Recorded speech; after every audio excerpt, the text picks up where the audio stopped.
ప్రభువునందు ప్రియమైన వాళ్ళరా, దేవాది దేవుని యొక్క ఉచితమైన కృప చొప్పున మరొక రీతిగా మీ మధ్య నిలవబడి దేవుని మాటలను పంచుకున్నట్టుకు దేవాది దేవుడు నాకు అనుగ్రహించిన శ్రేష్టమైన సమయాన్ని బట్టి దేవుణ్ణి నిండు మనసుతో కృతజ్ఞతాస్తుతులు చెల్లించుకుంటూ ఈ వాక్యాన్ని వీక్షిస్తున్న మీకందరికీ ప్రభు అయిన యేసుక్రీస్తు నామంలో శుభాభివందనములు. బాగున్నారు కదండి? ప్రతినిత్యము దేవుని మాటల ద్వారా మిమ్మల్ని దర్శించడానికి, దేవుని మాటల ద్వారా మిమ్మల్ని హెచ్చరించడానికి దేవుడు కృప చూపిస్తున్న విధానం బట్టి దేవునికి మనం ఎంతగానో రుణస్థులమై ఉన్నాం. ప్రతి ఉదయకాలము 8 గంటల నుండి తిరిగి సాయంకాలం సమయంన 5 గంటలకు ఈ పరిచర్య మీ ముందుకు వస్తుంది. ఎంతమంది వీక్షిస్తున్నారో ఏమో తెలియదు, కానీ వీక్షిస్తున్న మీరందరూ ప్రభు నామంలో బలపడాలని, విశ్వాసంలో స్థిరపరిచి బలపరచాలని మా ప్రార్థన. మంచిది ప్రియమైన వాళ్ళరా, ఎంతోమంది స్త్రీలను గురించి మనం ధ్యానం చేస్తున్నప్పుడు ఈ దినకాలం కూడా స్త్రీలను గురించి ధ్యానం చేయాలని ప్రార్థనా పూర్వకంగా సిద్ధపడి ఉండగా, నేటి దినకాలము దేవాది దేవుడు మనతో మాట్లాడబోతున్న అంశ భాగము ఏదనగా, దేవుని చేత ఆశీర్వదించిన స్త్రీలు ఎలా ఉండాలి. దేవుని చేత ఆశీర్వదించబడిన స్త్రీలు అంటే ఫలించిన స్త్రీలు. కొందరు ఫలించలేని స్థితిలో ఉన్నారు, ఆశీర్వదించలేని స్థితిలో కొందరుంటే, మరికొందరు ఆశీర్వాదకరంగా దేవుని చేత ఫలింపబడిన స్త్రీలుగా కొందరు ఉన్నారు. అందు నిమిత్తమై మనము కూడా దేవుని చేత ఆశీర్వదించబడిన స్త్రీలమై ఉంటే మన కుటుంబాలు ఇప్పటి వరకే ఫలించి ఉంటాయి కదండి. ఆ అభివృద్ధి, దేవుని ఆశీర్వాదాలు అవన్నీ మనకు కనపడుతూ ఉంటాయి. ప్రియమైన వాళ్ళరా, మూల వాక్యముగా పరిశుద్ధ గ్రంథం నుండి పాత నిబంధన గ్రంథము సామెతల గ్రంథము 31వ అధ్యాయము మనకందరికీ తెలిసిన మాట అయినప్పటికీ మరొకసారి స్త్రీల గురించి మనం ధ్యానిస్తున్నప్పుడు ఈ మాట హెచ్చరిక లేకోకుండా చెప్పలేం కదండి. 31:10 గుణవతి అయిన భార్య దొరుకుట అరుదు, గుణవతి అయిన భార్య దొరుకుట అరుదు, అట్టిది ముత్యము కంటే అమూల్యమైనది. ఆశీర్వదించబడిన స్త్రీలు ముత్యము కంటే అమూల్యమైన వాళ్ళంట. అది ఎట్లా అంటే గుణాన్ని బట్టి. గుణము ఎట్లాంటిదంట? ధనము కంటే గొప్పదంట. నీకు ధనమున్నా, ఆస్తున్నా, అంతస్తున్నా, పై హోదాలో ఉన్నా, ఇంకా నీ చుట్టూ బంధువుల మధ్య నువ్వు హెచ్చు స్థితిలో ఉన్నా, ఎన్ని సకలం సమృద్ధిగా నీకు కలిగి ఉన్నప్పటికీ నీ దగ్గర ఆదరించే గుణం, ప్రేమించే గుణం, ప్రేమను పంచే గుణం లేకోకుంటే వేస్ట్ అండి. అదే అంటున్నారు కదా, గుణం ధనము కంటే గొప్పదంట. గుణాన్ని కలిగి ఉండాలి. అంటే గుణం అంటే మన ప్రవర్తన, మాట తీరు, మనం పిలుచుకునే విధానము, ఇతరుల మీద మనం చూపించే ప్రేమ, ఇవన్నీ గుణానికి సూచనగా ఉన్నాయండి. మనం ఆశీర్వదించబడిన స్త్రీలంగా మనం ఉండాలంటే, ఎలా ఫలించిన స్త్రీలుగా మనం ఉండాలంటే ముచ్చటగా 3 విషయాలు మీతో పంచుకోవాలని ఇష్టపడుతున్నాను. మొదటిగా చూసినట్లయితేనా, ఆశీర్వదించబడిన స్త్రీలు మొదటిగా ఎలా ఉండాలంట? అలంకరింపబడిన స్త్రీలుగా ఉండాలంట. ఎలా ఉండాలంట? అలంకరింపబడిన స్త్రీలు. ఎలా అలంకరించబడాలి? క్రొత్త నిబంధన గ్రంథానికి వస్తేనా, పేతురు రాసిన మొదటి పత్రిక 3వ అధ్యాయము మొదటి వాక్యంలో ఉన్న దేవుని మాటలను చదువుదాం. తిరిగి 4వ వచనంలోనికి వెళ్దాం. అటువలే స్త్రీలారా మీరు మీ స్వపురుషులకు లోబడి ఉండుడి. అందువలన వారిలో ఎవరైనను వాక్యమునకు అవిధేయులైతే వారు భయముతో కూడిన మీ పవిత్ర ప్రవర్తనను చూచి వాక్యము వాక్యము లేకుండానే తమ భార్యల నడవడి వలన రాబట్టవచ్చును. 4వ వచనం చూద్దామండి.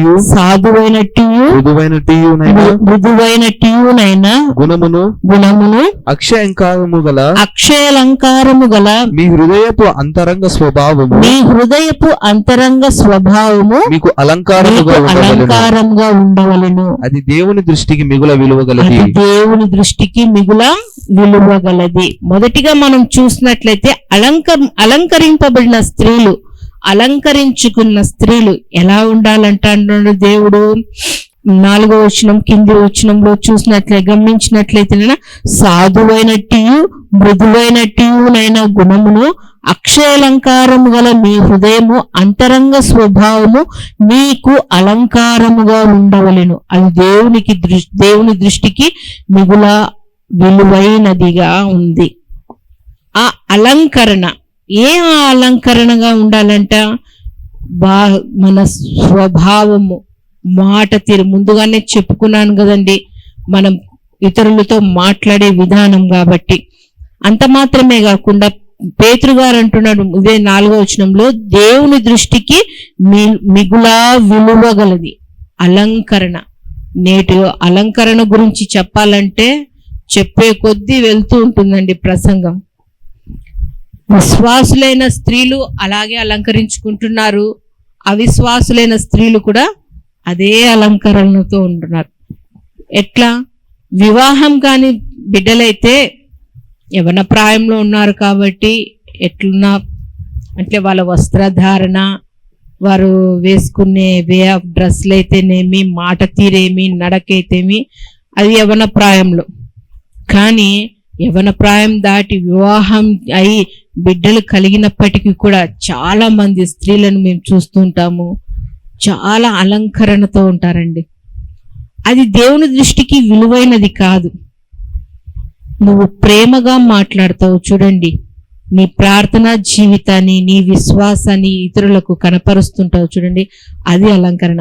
అదే మనము పేతురు రాసిన 2వ పత్రికలో కూడా గమనించున్నాము, చాలాసార్లు చదివే ఉంటాం కదండి. తిమోతికి రాసిన 1వ పత్రిక 2వ అధ్యాయము 9వ వచనంలో ఉన్న దేవుని మాటలను ఒకసారి చదివినట్లయితే, మరియు స్త్రీలను అనుకవయు స్వస్థ బుద్ధియు గలవారై ఉండి తగు మాత్రపు వస్త్రముల చేతనే గాని జడలతోనైనను బంగారముతోనైనను ముత్యములతోనైనను మిగుల విలువ గల వస్త్రములతోనైనా అలంకరించుకోక దైవభక్తి గల వారమని చెప్పుకుని స్త్రీలకు తగినట్టుగా సత్క్రియల చేత తమ్ము తాము అలంకరించు.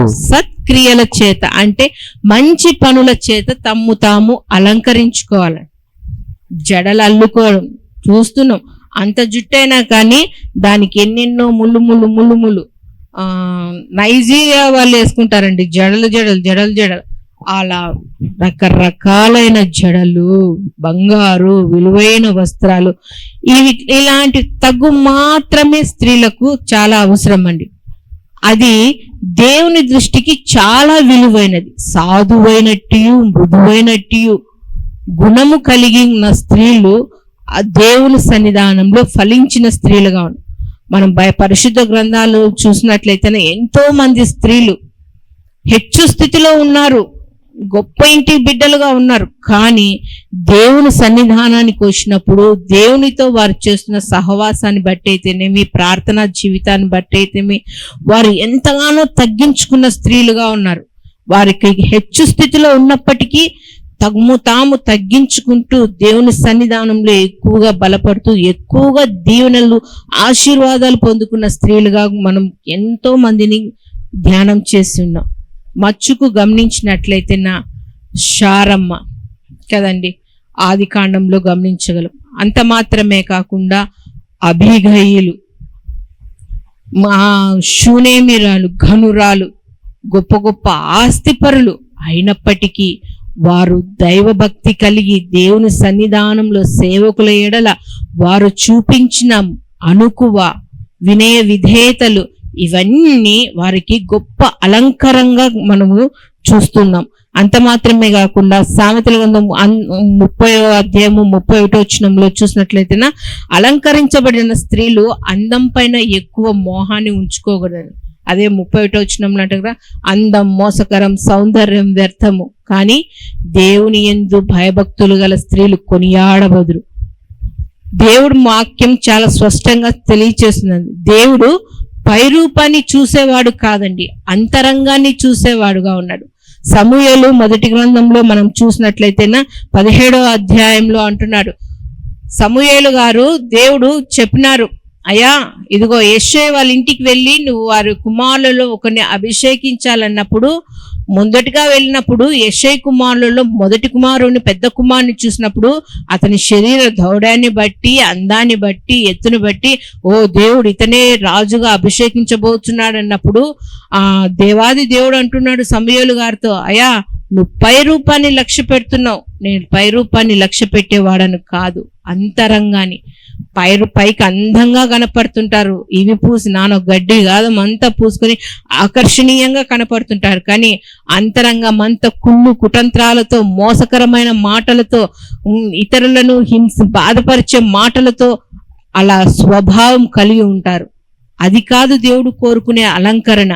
దేవుని దృష్టికి విలువైనదిగా ఉండాలంటేనా నీ అంతరంగ స్వభావము చాలా తగ్గింపుతో కూడినదే ఉండాలి.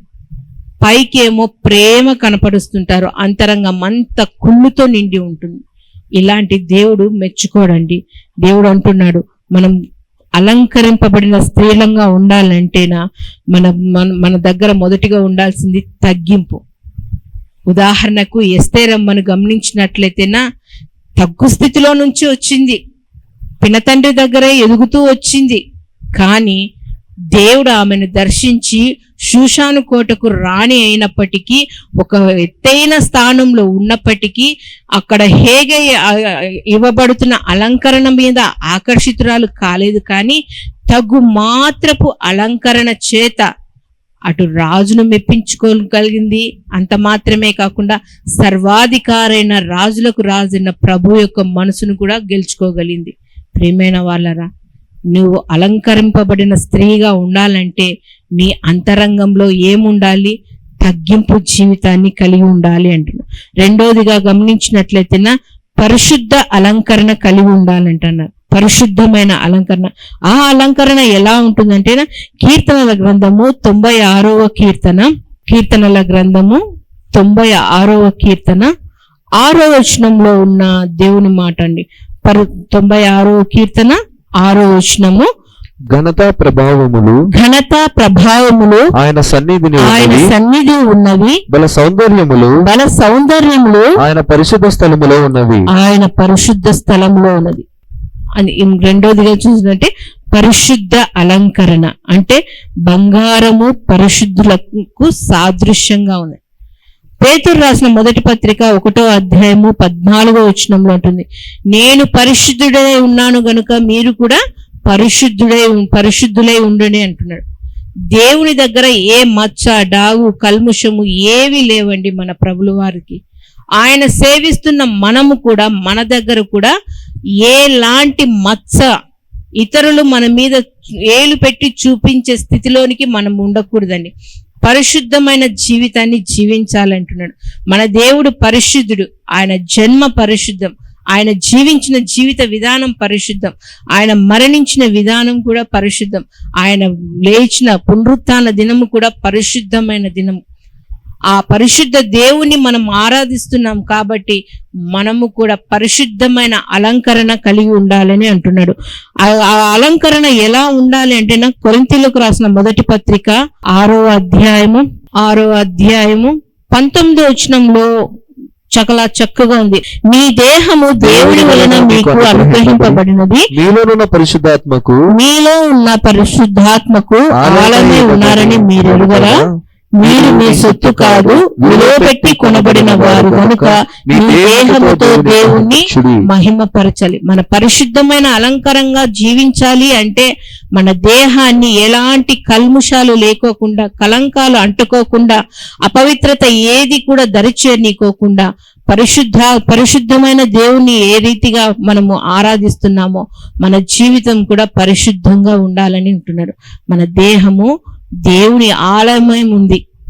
ఆలయానికి దేవుని సన్నిధానానికి వచ్చినప్పుడు, పునరుత్థాన దినానికి వచ్చినప్పుడు ఎంత చక్కగా శుభ్రంగా తలస్నానం చేసి పరిశుద్ధంగా చక్కని వస్త్రాలు ధరించుకొని 2 గంటలు పరిశుద్ధంగా ఉంటారు. తిరిగి గడప దాటిపోయిన తర్వాత యథా రాజా యథా ప్రజా అన్నట్లు మరి పాపంలో కూరుకొని పోతుంది. అలా కాకోకుండా ప్రతి దినము పరిశుద్ధంగా జీవించాలని. అది స్త్రీలైనా పురుషులైనా కానీ. లోకము చెడిపోయిందండి, కలంకంతో నిండిపోయింది. ఆ లోకము యొక్క కలంకము, మచ్చలు, డాగులు ఏవి కూడా మన దేహానికి, మన హృదయానికి అంటకూడదు. పరిశుద్ధమైన అలంకరణ ధరించుకొని ఉండాలి అంటున్నాడు. 3వదిగా చూసినట్లయితే నా దేవుడు మనతో మాట్లాడుతున్న మాట ఏమంటేనా, దీన మనసు అనే వస్త్రములను అలంకరించుకోవాలంట. ఎక్కడుంది ఆ దీనమైన వస్త్రము, ఆ అలంకరణ ఎక్కడ ఉంది? పేతురు రాసిన మొదటి పత్రిక. చాలా విలువైన మాటలు మనం ధ్యానిస్తున్నప్పుడు వినిన మాటలే కదా అని విడిచిపెట్టుకోకుండా ఆ మాటల్ని మన హృదయంలో పదిలపరచుకోవాలండి. పేతురు రాసిన మొదటి పత్రిక 5వ అధ్యాయము 5వ వచనంలో ఈ రీతిగా ఉందండి. దీన మనసు అనే చిన్నలారా మీరు పెద్దలకు లోబడి ఉండుడి. మీరందరూ ఎదుటివాని ఎడల దీన మనసు అను వస్త్రమును ధరించుకొని మిమ్మును అలంకరించుకొనుడి. ఏ వస్త్రం అంట, ఏ అలంకరణ కలిగి ఉండాలంట? దీన మనస్సు అనే అలంకరణ మనం కలిగి ఉండాలంట. ఉందామా? దీనత్వాన్ని కలిగి ఉన్నామా? ఒకసారి ఆలోచించుకోండి. 10 రూపాయలు మిగులు మన దగ్గర ఉందంటే నా అంతటి వాడు ఎవరుండాడు ఈ లోకంలో అంట. గర్వం. ఎంత సంపాదించినా, ఎంత మిగులు పెట్టినా, ఎంత సమకూర్చుకున్నా ఇవంతా దేవుడు నాకు ఇచ్చినది అని దీన మనస్సు కలిగి, అహంకారం అనేది ఏది కూడా మన దగ్గరికి చోటు ఇవ్వకోకుండా, దేవా నేను సంపాదించుకుంటున్న ఈ 10 రూపాయలు 100 రూపాయలు కానివ్వండి, ఇది నువ్వు ఇచ్చిన బహుమానము, దానమే. ఇది సంపాదించుకోవడానికి నువ్వు నాకు మంచి ఆరోగ్యాన్ని ఇచ్చినావు, శక్తిని ఇచ్చినావు, బలాన్ని ఇచ్చినావు. నేను పనికి పోతున్నప్పుడు నాకు ఎలాంటి ఆపదలు దరిచేయనీకోకుండా నీ దక్షిణ హస్తాన్ని ఉంచి క్షేమంగా నా పనుబాటలలో నువ్వు తోడుగా ఉండి క్షేమంగా నా కుటుంబానికి చేరు పర్యంతం వరకు నువ్వు క్షేమాన్ని ఇచ్చినావు నాయనా అని తగ్గింపు కలిగి, దీన మనసు కలిగి దేవుని సన్నిధానంలో నువ్వు గోజాడుతూ ఉన్నట్లయితేనా అదే పెద్ద అలంకరణ అండి. అలంకారం మనకు బాగా తెలుసు. ప్రిన్స్ డయానా గురించి, ఆమె యొక్క వివాహం గురించి, ఆమె జీవితం గురించి ఎన్నోసార్లు మనం తెలుసుకునే ఉంటున్నాం. వివాహానికి వచ్చినప్పుడు దైవజనులు ప్రమాణాలు చేసేటప్పుడు నీ భర్తకు నేను లోబడి ఉంటాను అంటే ఆ మాటకు ఆమె నేను ఆ పదం పలకను, నేను యువరాణిని, నేనేంటి ఇతరులకు లోబడి ఉండడం, నేను లోబడను, నా జీవితం స్వేచ్ఛగా ఉండాలి, ఆ పదం కొట్టేసి ప్రమాణాలు చేయించండి అని. వివాహం జరిగింది కొన్నాళ్ళే, కానీ విచ్చలవిడ జీవితాన్ని జీవించింది. తగ్గింపు అనే జీవితం లేకోకుండా జీవించింది. గర్వంతో, భర్త ఉండగానే ఇంకా ఎంతో రకరకాల వ్యామోహాలతో. నేటి కాలంలో చూస్తున్నాం కదండి, భర్త ఉండగానే భార్య ఇంకొకరితో, భార్య ఉండగానే భర్త, బిడ్డలు తల్లిదండ్రులను మోసం చేయడం, ఎన్నో రకరకాల వార్తలు మనం వింటున్నాం. ఇవన్నీ జరుగుతున్నప్పుడు అహంకారంతో, గర్వంతో ఆమె ఆ డయానా తన వివాహానికి ఆమె వేసుకున్న వస్త్రము ఎలాంటిదంట, ఆ డ్రెస్ వజ్రాలతో పొదిగిన డ్రెస్ అంటండి. ఎంత హుందాగా, అంత హుందాతనంగా ఉన్నప్పుడు దీనత్వం ఉందా? మనం లూకా సువార్తలో చదువుతుంటాం 18వ అధ్యాయంలో. ప్రార్థన చేయుటకు 2 వ్యక్తులు దేవాలయానికి వెళ్ళాడు. పరిసయుడు ప్రార్థన చేసినాడు, సుంకరి ప్రార్థన. ఎవరి ప్రార్థన దేవుడు ఆలకించినాడు? తగ్గింపు కలిగి, దీన మనసు కలిగి, అయ్యా ఎంతటి వాడను నేను తండ్రి, నీ తట్టు చూడ్డానికి ఏ యోగ్యత లేదు తండ్రిని రొమ్ము కొట్టుకుంటూ ప్రార్థించే ప్రార్థన దేవుడు ఆలకించినాడు. ఆ దీన మనసు మనం కలిగి ఉండాలండి. ఆ అలంకరణ మనం కలిగి ఉండాలి. ఎంతసేపు కొంచెం పెరిగే కొద్దీ, ఆస్తి సమకూడే కొద్దీ, ధనం సమకూడే కొద్దీ నువ్వు ఇంకా దీనత్వం కలిగి ఉండాలి, కానీ హెచ్చు స్థితిలోకి ఉండగలదు. మనం చూస్తూ ఉంటాం, మన ఇంటి దగ్గర కొన్ని చెట్లను పెంచుతూ ఉంటాం, ఫలాలు ఇచ్చే చెట్లు. అది ఫలాలు కాసే కొద్దీ అది వంగే ఉంటుందండి, కొమ్మ నిటారుగా నీలుకొని ఉండదండి. చిన్న చిన్న కాయలు వచ్చినప్పటికీ దాని యొక్క కొమ్మల యొక్క స్వభావం కిందికి వాలుతూ వస్తుంది. అంటే ఎదిగే కొద్దీ మనము ఒదుగుతూ ఉండాలి, తగ్గించుకుంటూ ఉండాలి. నువ్వు ఎంతవరకు తగ్గించుకుంటావో అంతగా దేవుడు నిన్ను హెచ్చుగా ఆశీర్వదించేవాడుగా ఉన్నాడు. ప్రియమైన వాళ్ళరా, దేవుడు నిన్ను ఆశీర్వదిస్తున్నాడంటే నువ్వు దీన మనస్సు అనే వస్త్రాన్ని కలిగి ఉండాలని. చివరిగా చూసినట్లయితే సత్క్రియల చేత అలంకరింపబడి ఉండాలంట. దేవుని చేత ఆశీర్వదించబడిన స్త్రీలు అనగా ఫలించిన స్త్రీలు ఎలా ఉండాలి అంటున్నాడు. మొదటిగా మనం చూసినట్లయితే అలంకరింపబడిన స్త్రీలుగా ఉండాలంటే పరిశుద్ధమైన అలంకరణ కలిగి ఉండాలి అన్నారు. రెండవదిగా దీన మనస్సు అనే వస్త్రాన్ని అలంకరించుకోవాలి అంటున్నాడు. మూడవదిగా సత్క్రియలు చేత అలంకరింపబడాలి. సత్క్రియలు అంటే ఏముండాయి చూద్దామా ఒకసారి. అపోస్తుల కార్యం 9వ అధ్యాయంలో తబిత అనే దోర్కా అనే ఒక స్త్రీ ఉందండి. చాలాసార్లు మనం ధ్యానించి ఉన్నాం. ఆమె తన కష్టంలో ఇతరులకు తనకు కలిగిన కొలది ఆమె మంచి పనులు చేస్తూ విధవరాలకైతే దీనులకైతేమి ఆమె వస్త్రాలను కుట్టించి ఇచ్చేదండి. సంఘంలో నువ్వు సత్క్రియలు చేస్తున్నావా? ఆమె చనిపోతే ఆమె గురించి గొప్పగా చెప్పుకుంటున్నారు. పేతురు దగ్గరికి వచ్చి, అయ్యా ఈమె దొరక అండి, మంచిదండి, మమ్మల్ని ఆదరిస్తూ వచ్చిందండి, మేము దీనత్వంలో ఉన్నామండి, ఏమీ లేని వారంగా ఉన్నాము, మాకు ఆదరించిందని నీ గురించి నీ సంఘంలో సాక్ష్యం చెప్తున్నారా? నువ్వు చేసే సత్క్రియలను బట్టి, మంచి పనులను బట్టి, పలాని విశ్వాసరాలు, పలాని అక్క నా కుటుంబం వేదనలో ఉన్నప్పుడు మా కుటుంబం దగ్గరికి వచ్చి దేవుని మాటల చేత ఆదరించింది, మమ్మల్ని బలపరిచింది, మేము ప్రార్థన జీవితంలో నుంచి పడిపోకోకుండా మమ్మల్ని నిలవబెట్టింది అని ఒక్క సాక్ష్యమైన చెప్పగలుగుతున్నారా సంఘంలో? ఇదిగో పలానా అక్క, పలానా అన్న మా కుటుంబము తినలేని స్థితిలో ఉన్నప్పుడు ఇదిగో నాకు కలిగిన దాంట్లో దేవుడు నాకు సహాయం చేసిన దాంట్లో ఈ కొంచెం తీసుకోనండి, ఈ కొంచెంలో ఏమన్నా కొనుక్కొని తెచ్చుకొని తినండి, ఆ పస్తులు ఉండాకండి, ఇంకా దేవుడు నన్ను ఆశీర్వదిస్తే మీకు నేను సహాయం చేస్తానని ఆదరించే మాటలు, సహాయం చేసే మాటలు, సత్క్రియలు చేసే మాటలు ఏమన్నా మన సంఘంలో ఉన్నాయా?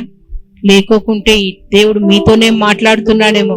మీ సత్క్రియల చేత మీరు అలంకరించబడాలి. మంచి ప్రవర్తన కలిగి, దీన మనస్సు అనే వస్త్రాలను కలిగి కదండి, ఇవన్నీ కలిగి ఉంటే దేవుడు ఆశీర్వదించే బిడ్డలను, ఫలించే స్త్రీలనుగా మనం ఉంచుతామండి.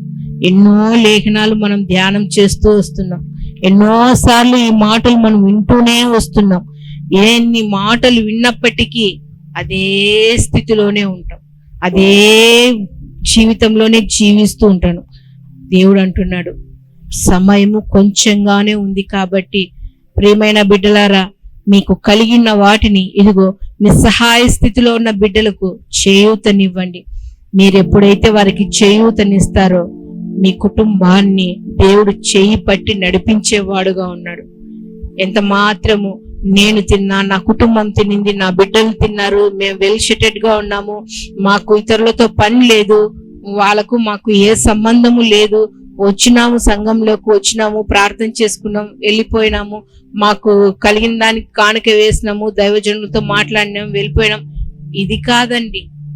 ఫలించాలి అంటే ఇదిగో దీన మనసు కలిగి ఉండాలి, ఇతరులకు సహాయం చేసే స్థితిలో ఉండాలి.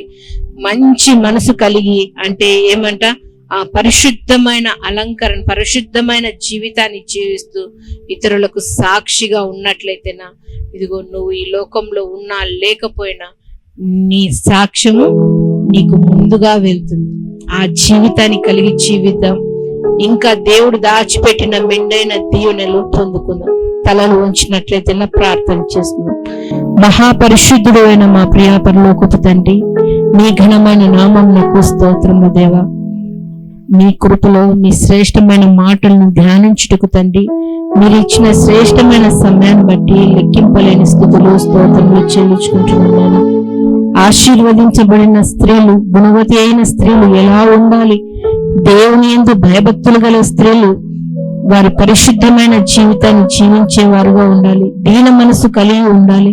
సత్క్రియల చేత అలంకరింపబడి ఉండాలని, అంత మాత్రమే కాకోకుండా దేవా అర్పించే బిడ్డలుగా ఉండాలని మీ అమూల్యమైన మాటలను సెలవిచ్చిన రీతిగా తండ్రి, వినిన మాటలను తండ్రి విని విడిచిపెట్టక మా హృదయంలో పదిలపరుచుకుని మీ వాక్యానుసారంగా జీవించే మనసును బ్రతుకును మాకందరికి అనుగ్రహించమని వేడుకుంటున్నాను తండ్రి. ఎందరైతే మీ మాటలు ఉంటున్నారో ప్రతి ఒక్కరిని మీ కృపలో జ్ఞాపకం చేసుకుని తండ్రి నూరంతలుగా మీ బిడ్డల్ని ఆశీర్వదించమని వేడుకుంటూ, ప్రతి ఒక్కరిని మీ కృపా హస్తాలకు అప్పగించుకుంటూ, మమ్మల్ని మేము తగ్గించుకుంటూ మీ గొప్ప నామం హెచ్చిస్తూ, మాకు రక్షకుడు ప్రాణ విమోచకుడు అయిన నజరేయుడైన యేసుక్రీస్తు నామంలో ప్రార్థించి వేడుకొనుచున్నాము తండ్రి. ఆమేన్. మా చిరునామా దైవజనులు బ్రదర్ ఓ రూబేన్ గారు, క్రీస్తు ప్రార్థనా మందిరం, డోర్ నెంబర్ 1-10-386, నగరిగుట్ట, పులివెందుల, కడప జిల్లా. మీ ప్రార్థనా అవసరాల కొరకై సెల్ నంబర్ 9989067409.